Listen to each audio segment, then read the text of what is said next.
AP ప్రభుత్వ ప్రధాన కార్యదర్శి విజయానంద్పై రాష్ట్ర హైకోర్టు నిప్పులు చెరిగింది. గ్రూప్ 1 ఉద్యోగులను నాన్ ఫోకల్ పోస్టులకు బదిలీ చేయాలన్న కోర్టు ఆదేశాలను సీఎస్ఏ అమలు చేయకపోతే ఎలా అని ప్రశ్నించింది. ప్రభుత్వాధికారుల వల్ల న్యాయ వ్యవస్థపై నమ్మకం కోల్పోయే పరిస్థితి దాపురించిందని ఘాటు వ్యాఖ్యలు చేసింది. సీఎస్ను 4 రోజులు జైల్లో ఉంచితే అందరూ దారిలోకొస్తారని సీరియస్ అయింది. గ్రూప్ 1 మెయిన్ పరీక్షల మూల్యాంకనం కేసులో ఏపీ హైకోర్టుకు హాజరయ్యారు సిఎస్ విజయానంద్.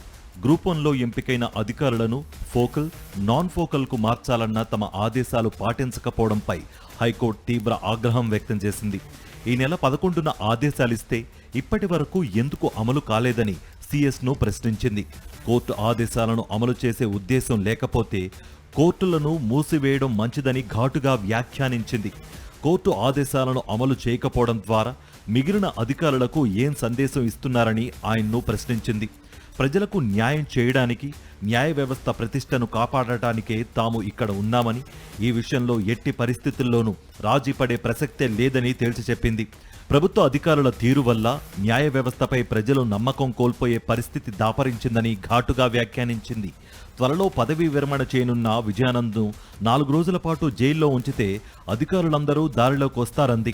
కోర్టు ఆదేశాలను అమలు చేయొద్దని సలహా ఇస్తే ఎంతమాత్రం సహించేదే లేదని స్పష్టం చేసింది.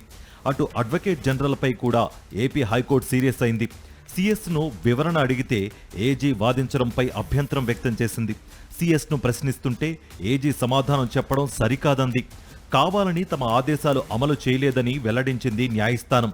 కోర్టు ఆదేశాలు అమలు చేస్తారా లేదా చెప్పాలని సిఎస్ను సూటిగా ప్రశ్నించింది హైకోర్టు.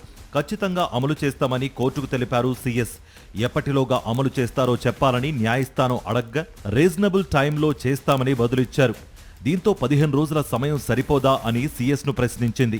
తమ ఆదేశాలు అమలు చేయకపోతే కోర్టులు ఎందుకని మండిపడింది. కోర్టు ఆదేశాలు అమలు చేయకపోతే అధికారులపై కఠిన చర్యలు తీసుకోవాల్సిందేనని తేల్చి చెప్పింది.